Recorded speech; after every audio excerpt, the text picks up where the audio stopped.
guys, welcome to Wrestling Figure Wednesday.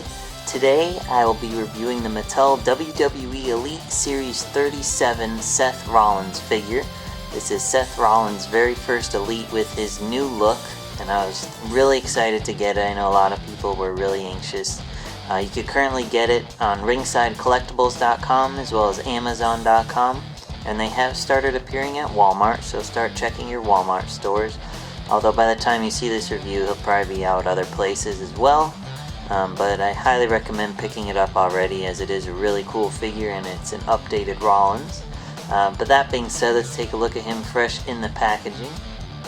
As you can see, it's his series number 37, Seth Rollins, and there's an image of Rollins there. He comes with two cinder blocks, and there's the WWE logo. Here's Seth there in a standard pose, and he has the gold Money in the Bank briefcase. There's the Elite Collection logo. It says Series 37, a highly detailed action figure at the top up there. On this side is Series 37, Seth Rollins, and an image of him. And on this side, the cool artwork I always point out that I really like.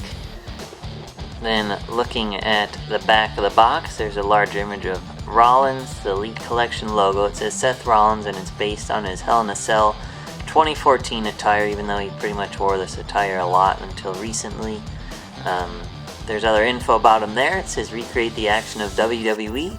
Also in the set is The Miz, Brock Lesnar, Stephanie McMahon, John Cena, and Dean Malenko. This is Dean Malenko's very first time in the line figure. It says compete in these superstar rings, pictured as a Raw basic ring and SmackDown basic ring, as well as company information listed at the bottom. So that being said, let's take a look at him fresh out of the packaging. Alright guys, so here we have the Elite 37 Seth Rollins figure fresh out of the packaging. Overall, I'd say it's a really awesome figure. The detail is phenomenal. They put a ton of effort into it. It also has his newest head scan, which I think looks pretty damn good. Yeah, this figure is really cool, and he comes with some neat accessories. I highly recommend picking him up, as I know a lot of people are after him. But anyway, let's take a look at his accessories first. Here you can see he comes with two cinder blocks that are breakable. I believe these are the ones that come with the Lana and Rusev battle pack. You can see that it's from the moment when he curb stomped Dean Ambrose through the cinder blocks, so you can recreate that with them. It's cool, and he comes with two of them. They're identical. Also, he comes with the gold Money in the Bank briefcase. It has the WWE logo on it, the newer one.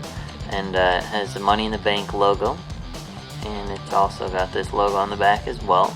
And it's a thin plastic that does open, as you see there. You could put stuff inside of it if you really wanted to.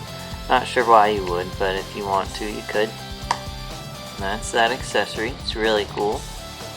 And now we'll take a look at Seth. Here's his newest head scan where he looks angry. He looks pretty much just like him in my opinion. I think his new Toys R Us exclusive has an updated hair, in that the coloring isn't as blonde, because I know his hair I don't think is this blonde. At least that much of his hair is that blonde, so I think they fixed that. But you can see all the cool detail in his hair. It's a ball jointed head that goes up and down as well as left and right.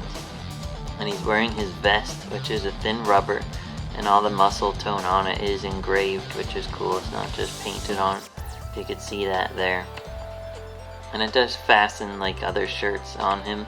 I'm not a big fan of how this sits on him. It could just be how mine does, but it's a thin rubber that stretches, as you could see. But it does come off, so you just undo both of these, and you just kind of peel it off of him. Do it slowly though, because it is a thinner rubber. Don't want to end up breaking it, but you can see there. Very simple to get on and off. But here's Seth without it. He has a typical Elite ab crunch joint. Here's his back. He does have his tattoos going down his spine, which is really cool as well. It's a nice detail. He has ball jointed arms that go up and down as well as outward. He has swivel bicep joints, typical elbow joints, and he has swivel wrist joints, as well as a hand joint that goes up and down. And the wrist part of his gloves is painted on. They didn't put the mold on it, which is just like his basic one, so it's consistent. Looking at his lower torso, he has a swivel waist joint. Then he's got his long dark gray tights with the Seth Rollins logo there and the black stripe on each side, as you can see, and on the back there, which is really cool. He has a ball jointed legs that go up and outward, so you can pose him really well. He has a swivel thigh joint, and he has double jointed knees covered by these thin dark gray knee pads with wrinkles and other authentic details. And it doesn't really restrict the knee movement too bad. It does a tiny bit, if you can see that there, but not horribly. Then he has the silver part on his kick pads here, and he has a swivel boot joint there. You can see the detail in his kick pads to make those look authentic. And then lastly, he has a typical ankle joints that go up and down, as well as the side to side movement, so you can pose him really well. But yeah, that's Seth.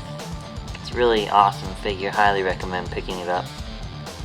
You can get it on ringsidecollectibles.com, amazon.com, and currently at Walmart. So good luck, and I hope you find them. Thanks for watching. Be sure to like Wrestling Figure Wednesday on Facebook to suggest future reviews you'd like to see me do, and I'll see you next week. Thanks.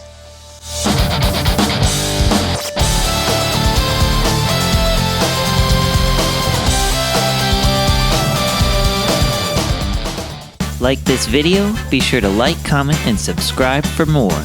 And check out my latest videos. For all your wrestling figure needs, check out ringsidecollectibles.com. Want to spice up your wrestling figure arena? Check out extremesets.com. Like wrestling? Tune into The Rack, Thursday nights, 10 p.m. Eastern on wildtalkradio.com.